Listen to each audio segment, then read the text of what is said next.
লাকির রাসূলুল্লাহি ওয়া খাতামান নাবিয়্যিন।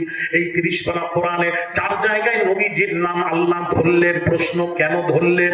এখানে বাবাজি যায়েদ এর শানে নজুল দেখুন। যায়েদ রাদিয়াল্লাহু তাআলা আনহু নবীজির পালক পুত্র সন্তান, যার জন্য বাবা লোকজন বলতো যায়েদের মায়ের কাছে নবী রাত কাটিয়েছেন।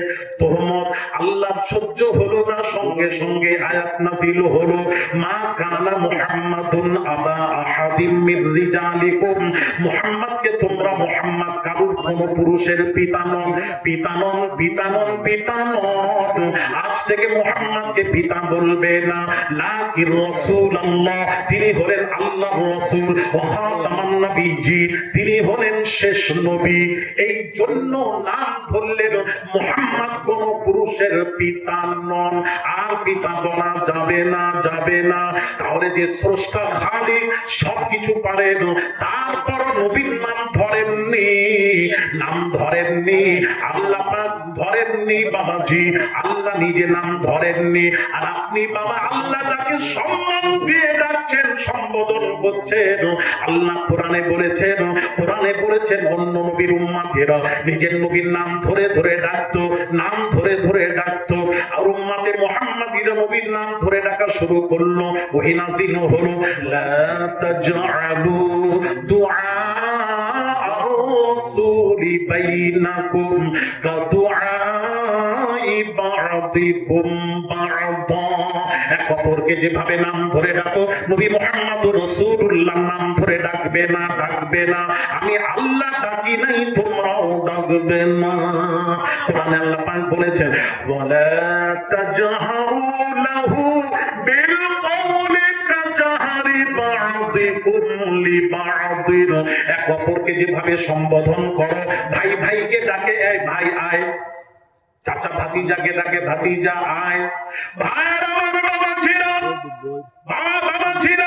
রাখালকে ডাকে রাখাল আয়। কোরআন বলছে আমার নবীকে ওইভাবে সম্বোধন করা যাবে না। যদি ওইভাবে করো, আমার নবীকে রাখাল বলবে না, ভাই বলবে না, সম্বোধন করবে না। যদি করো কি হবে? কোরআন বলছে আনতাহবাত আমালুকুম ওয়া আনতুম লা তাশউরুন।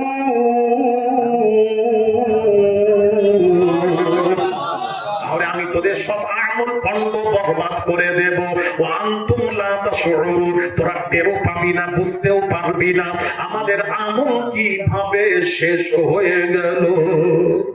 আমল শেষ হওয়ার অর্থ হলো যার ঈমান থাকে না, তার আমল বরবাদ হয়ে যায়। রাসূলুল্লাহ সাল্লাল্লাহু আলাইহি ওয়াসাল্লামের সাথে যদি বেয়াদবি করে, তার ঈমান থাকে না। শোনো ছেলেরা, বাবাজির আরেকটা কথা বলে দিই। আব্বাস রাদিয়াল্লাহু তাআলা আনহু, নবীর চাচা আব্বাস। যারা চেনে, আমাদের ভারতে একটা রটে অ্যাড দেয়, দেখবে, যে চেনে সেই কেনে। সবাই চিনবে না। আব্বাস রাদিয়াল্লাহু তাআলা আনহুকে প্রশ্ন করলো, আব্বাস আপনি বড় না আপনার ভাতিজা বয়সে বড়? বয়সে কে বড়? প্রশ্ন। ছেলেরা একটু কথা শুনেন, বয়সে কে বড় জিজ্ঞেস করেছেন, এই প্রশ্ন। তো আব্বাস রাদিয়াল্লাহু তাআলা আনহু দরকার ছিল, বয়সে আমি আব্বাস বড়, তবে শেষের কথাটা হবে তবে রাসূল সব দিক দিয়ে বড়, এটাই উত্তর। কিন্তু না, আব্বাস রাদিয়াল্লাহু তাআলা আনহু নবীকে চিনেছেন, উত্তর দিচ্ছেন।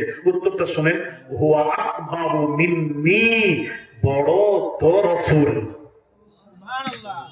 বড় শব্দটা বলতে পারছেন না, আমি বড়, আসলে আব্বাস বড়, এটাই হক। কিন্তু হক সব জায়গায় বলা যাবে না, হকটা আদবের সাথে বলতে হবে। মিয়া পাগলামো ছাড়ো, রাসূলের সাথে বেয়াদবি করো না। আর ছাড়লেই আহলে সুন্নাহ ওয়াল জামাত, তোমার আমরা ছাড়ছি না তোমাদেরকে। যদি এইরকম কথাবার্তা বলো, রাসূলের সাথে মুস্তাহি করো, বেয়াদবি করো, ঠিক কি না? তোমরা বলে তুমি কাউ ভয় করে, তুমি কোটি কোটি মুমিনদের কলিজায় তুমি আঘাত করেছো, ঠিক কি না? সুবহানাল্লাহ। বেয়াদব কোথাকার, ভালো করে শুনো। আব্বাস রাদিয়াল্লাহু তাআলা আনহু উত্তর দিচ্ছেন। প্রশ্নটা কি? বারবার বোঝাচ্ছি, প্রশ্নটা কি? বয়সে বড় কে? আপনি না আপনার ভাতিজা মুহাম্মদ সাল্লাল্লাহু আলাইহি ওয়াসাল্লাম? উত্তর দিচ্ছেন, হুয়া আকবারু মিন্নি, বড় তো রাসূল, বড় তো রাসূল। বলতে পারছেন না আমি বড়, বড় তো রাসূল। শেষের কথা কি বলছেন? ওয়ানা ওয়ানা বুলিতু ক্বাবলাহু, দুনিয়ায় ভূমিষ্ঠ দিক দিয়ে আমি আগে এসে গেছি। এটা নাম হলো আদবের আদব। এই যদি আবু ভাই রাসূলের কথা বলতে গিয়ে আর তুমি কি করে বললে রাসূল হলেন কাউবয়? হ্যাঁ, কি করে বললে? কি শিক্ষিত তুমি? শিক্ষিত আমি নবী চিনলে না? হ্যাঁ, শুনবেন, ইমাম আযম নু'মান বিন সাবিত আবু হানিফার ছাত্র ইমাম আবু ইউসুফ রাহিমাহুল্লাহর কাছে বাবা শোনেন, একজন একজনকে বলছে, অপরজনকে বলছে, ভাই রাসূল লাউ পছন্দ করতেন। লাউ বোঝেন আপনারা? কি বলেন? লাউ, কদু, কদু। কথা বলেন না কেন? কি বলেন? লাউ, কদু, লাউ কদু আমরা বলি। হ্যাঁ ঠিক আছে, তাহলে ঠিক আছে। এই লাউ, একজন অপরকে বলছে ভাই রাসূল লাউ পছন্দ করতেন। এই কথার পরিপ্রেক্ষিতে আরেকজন বলছে ভাই আমি, যাকে বলছে সে বলছে ভাই আমি লাউ পছন্দ করিনি।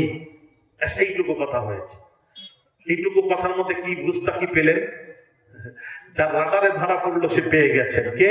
ইমাম আবু ইউসুফ রাহিমাহুল্লাহ। ইমাম আবু ইউসুফ শুনতে পেয়ে যুবকের কাছে এসে দাঁড়িয়ে বলছেন, তাওয়ালিনি, এই যুবক তোর উপর হত্যা ওয়াজিব, আমি তোকে হত্যা করব। হুজুর কোন অপরাধের জন্য আপনি আমাকে হত্যা করলেন? অপরাধটা কি বলুন, অপরাধটা কি বলুন? তখন ইমাম আবু ইউসুফ রাহিমাহুল্লাহ বলছেন, তোর অপরাধ হলো প্রথম ব্যক্তি যখন নবীর নাম নিয়ে উচ্চারণ করলো বলেছিল রাসূল লাউ পছন্দ করতে, ওই কথার পরিপ্রেক্ষিতে তুমি বললে আমি লাউ পছন্দ করি নাই। তাহলে তোমার অনিচ্ছাকে রাসূলুল্লাহর ইচ্ছার মোকাবেলায় কথাটা ব্যক্ত করেছো, এটাই রাসূলের সামনে চূড়ান্ত বেয়াদবি। আর রাসূলের সামনে যারা বেয়াদবি করে তারা হয় মুরতাদ। মুরতাদকে হত্যা করা ইসলামী কান্ট্রি হলে ওয়াজিব, ওয়াজিব, ওয়াজিব। চিন্তা করেছেন এই কথার উপর যদি হত্যা ওয়াজিব হয়, আর যিনি বললেন রাসূল হলেন সিক্স প্যাক, রাসূল হলেন কাউবয়, নাউযুবিল্লাহ, তাহলে এর উপর কি হবে? ডবল। কথাও বলবেন না আপনারা? ভয় লাগছে না কি কথা বলতে? আল্লাহর কাছে আল্লাহ খুশি হবেন, তার উপর কি হবে? নবীর সামনে বেয়াদবি করছো। তাকে আল্লাহ রাসূল হিসেবে গ্রহণ করেছেন, কি সম্মান তাকে আতা করেছেন। আর সব নিচে জমিনের উপরে সবচেয়ে সম্মান আল্লাহ তাকে দিয়েছেন রাসূল পাক সাল্লাল্লাহু আলাইহি ওয়াসাল্লামকে। জানেন আল্লাহর পর যার মর্যাদা রাসূল পাক সাল্লাল্লাহু আলাইহি ওয়াসাল্লামের। ভাই আমার, আমি এক জায়গায়, আমি তো বিভিন্ন জায়গায় নবী নিয়ে আলোচনা করি, আমাকে একজন বলে দিয়েছে, মুফতি সাহেব বলছেন আপনি রাসূলের এত প্রশংসা করছেন, সীমা লঙ্ঘন করে ফেলছেন। আমি তখন ভাবলাম এই কোম্পানি আমাদের নয়। কথা ঠিক কি না বলেন না? এটা হলো ৭২-এর ১। আর কথা বলছেন না কেন? এটা এরা কারা? ৭২-এর ১। আমাকে বলছে নাকি আপনি রাসূলের এত প্রশংসা করছেন, সীমা লঙ্ঘন করে ফেলছেন। আমি বললাম মুফতি সাহেব সীমা লঙ্ঘন তখনই করব যখন সীমা থাকবে। মুস্তাফার শান মান মর্যাদার কোনো সীমাই নেই, তো লঙ্ঘন কিসের? বলেন কথা ঠিক কি না? আপনারা বলেন, আপনি জানিয়ে বলেন কেউ আছে তো বলেন যে হ্যাঁ রাসূলের সীমা আছে। রাসূলের সম্মানের কোনো সীমা নেই। শান দেনে ওয়ালা খোদা, लेने वाला मुस्तफा, कितना दिया कितना लिया किसी को मालूम नहीं, वो देता गया मुस्तफा लेते गए। দেহলভী রাহমাতুল্লাহ আলাইহি তিনি লিখছেন, যিনি হলেন হাদিসের সনদ, কানা ইলমু শাহি ওয়ালিউল্লাহ রাহিমাহুল্লাহ বাহরান। শাহরিউল্লাহ মুহাদ্দিস দেহলভী এর সমুদ্র ছিল। তিনি বলছেন আমি রাসূল পাক সাল্লাল্লাহু আলাইহি ওয়াসাল্লামের প্রশংসা লিখতে লাগলাম, লিখতে লিখতে বহু লিখে ফেললাম। পড়ে দেখছি মনে হচ্ছিল আটলান্টিক মহাসাগর থেকে এক ফোঁটা পানি তুলার ন্যায় লিখলাম। শেষে কি বলছেন জানেন? সাবরিউল্লাহ মুহাদ্দিস দেহলভী বলছেন পৃথিবীতে যত গাছ আছে ওই গাছগুলি যদি কেটে কেটে কেটে কেটে কলম বানানো যায়, পৃথিবীতে যত পানি আছে সমুদ্রের পানিগুলি যদি কালি বানানো যায়, তা দিয়ে আল্লাহ তার রাসূলের প্রশংসা লেখা যায়, সব গাছ পানি সব শেষ হয়ে যাবে, আল্লাহ তার রাসূলের প্রশংসা লিখে শেষ করা যাবে না। সুবহানাল্লাহ হবে না? সুবহানাল্লাহ। ফিনিশিং দিচ্ছেন কি? লা ইউমকিনু সানাউ কামা কানা হাক্কাহু বাদা খুদা বুজুর্গ তুই কিসসা মুখতাসার। অত কথা জানি না, আল্লাহর পর যদি কারোর মর্যাদা থাকে, রাহমাতুল লিল আলামিনের মর্যাদা। আরেকটু জোরে সুবহানাল্লাহ, আরেকটু জোরে সুবহানাল্লাহ। রাসূলকে চিনল না, নবী চিনল না, এরা বলছে নবী চিনল না। কাকে চিনেছেন? হ্যাঁ চিনেছে একজনকে। বলছে আমরা হলাম শ্রেষ্ঠ দুরূদ পড়ি, দুরূদ ইব্রাহিম। শ্রেষ্ঠ বলে না, আমরা শ্রেষ্ঠ দুরূদ। আচ্ছা একটু হাদিস দিয়ে বোঝাই। আচ্ছা কে শ্রেষ্ঠ? আমার নবী পাক জামানের পাক কথা নবী বলছেন সাইয়্যিদুল আম্বিয়াই খামসা। পৃথিবীতে যত নবী রাসূল এসেছেন তাদের মধ্যে শ্রেষ্ঠ হলেন 5 জন। কয়জন? আরো আসতে 5 জন নবী। কে কে? 5 জনকে? নূহ নবী, ইব্রাহিম নবী, মুসা নবী, ঈসা নবী, হযরত মুহাম্মদুর রাসূলুল্লাহ সাল্লাল্লাহু আলাইহি ওয়াসাল্লাম। 5 জন নবী হলেন শ্রেষ্ঠ। শ্রেষ্ঠ এখনো ফিনিশিং হয়নি, ফিনিশিংটা শুনুন। নবীজি বলছেন আনা আনা সাইয়্যিদুল খামসা, আনা সাইয়্যিদুল খামসা। 5 জনের মধ্যে আমি রাসূল হলাম সকলের শ্রেষ্ঠ। সুবহানাল্লাহ। তাহলে কোন নবী শ্রেষ্ঠ? হাদিস দিয়ে প্রমাণ হলো। কোন নবী? ইব্রাহিম নবী, আমাদের নবী। জি। তাহলে তুমি বলে শ্রেষ্ঠ দরুদ পড়ছি, দরুদ ইব্রাহিম। আমি এক মুফতি সাহেবকে ধরলাম, মুফতি সাহেব দরুদ ইব্রাহিম পড়েন। বলে জানেন না? আমি জানি না বই তো বলছি। বলে শুনুন, আত-তাহিয়াতু লিল্লাহি ওয়াস-সালাওয়াতু ওয়াত-তাইয়্যিবাত, আসসালামু আলাইকা আইয়ুহান নবী ওয়া রাহমাতুল্লাহি ওয়া বারাকাতুহু, আসসালামু আলাইনা ওয়া আলা ইবাদিল্লাহিস সালিহিন, আশহাদু আল লা ইলাহা ইল্লাল্লাহ ওয়া আশহাদু আন্না মুহাম্মাদান আবদুহু ওয়া রাসূলুহু, আল্লাহুম্মা সাল্লি আলা মুহাম্মাদ ওয়া আলা আলি মুহাম্মাদ। শ্রেষ্ঠ দরুদ। আমি বলি শ্রেষ্ঠ দরুদ কি বলছেন? তাহলে শ্রেষ্ঠ দরুদ ইব্রাহিম যদি হতো তাহলে বলতে হবে আল্লাহুম্মা সাল্লি আলা ইব্রাহিম ওয়া আলা আলি ইব্রাহিম। বলো, তারপর বলো এটা দরুদ ইব্রাহিম। ইব্রাহিম, দরুদ ইব্রাহিম বলছো আর আমাদের নবীর নাম নিচ্ছ। কথা বলেন না, বুঝতে পারছেন না বোধহয়। দরুদ ইব্রাহিম বলছে আর বলছে আল্লাহুম্মা সাল্লি আলা মুহাম্মাদ। মুহাম্মদ হবে কেন? আল্লাহুম্মা সাল্লি আলা ইব্রাহিম। তারপর বলো দরুদ ইব্রাহিম। কি বলে আমার মাথায় ঢুকে। ইব্রাহিম নবীকে ছিল।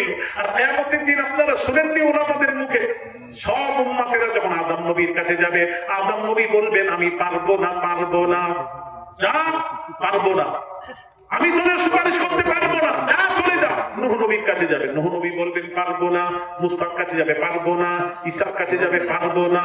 ইব্রাহিম আপনি আল্লাহর বন্ধু, আপনি সুপারিশ করুন, তিনি বলবেন আমিও। আরেকটু জোরে। শেষ পর্যন্ত নবীজি সব বলবে যা চলে যা, একজনই তোদের সুপারিশ করবে। আখিরি জামানার পয়গম্বর নবী মুহাম্মদুর রাসূলুল্লাহ সাল্লাল্লাহু আলাইহি ওয়াসাল্লাম, তিনি সুপারিশ করে তোদেরকে জান্নাতে নেবে। এই জন্য নবী, আমাদের নবীর মধ্যে পার্থক্য। ইব্রাহিম নবী বলছেন, ইব্রাহিম নবী বলছেন ওয়াল্লাযী আতমাউ আন ইয়াগফিরা লি খাতিআতি ইয়াউমাদ্দিন। আল্লাহ নবী ইব্রাহিম নবী বলছেন আল্লাহ কিয়ামতের দিন তুমি আমার খাতা ক্ষমা করে দাও, আমার ভুল ত্রুটি ক্ষমা করে দাও, ক্ষমা করে দাও। আর আমার আপনার নবীর সম্পর্কে আল্লাহ পাক বলেন ওয়ালা সাউফা ইউতিকা রাব্বুকা ফাতারদা। এই হাবিব কিয়ামতের দিন, কিয়ামতের দিন আপনি উম্মতের গুনাহগার উম্মতের সুপারিশ করতেই থাকবেন, করতেই থাকবেন, করতেই থাকবেন, করতেই থাকবেন।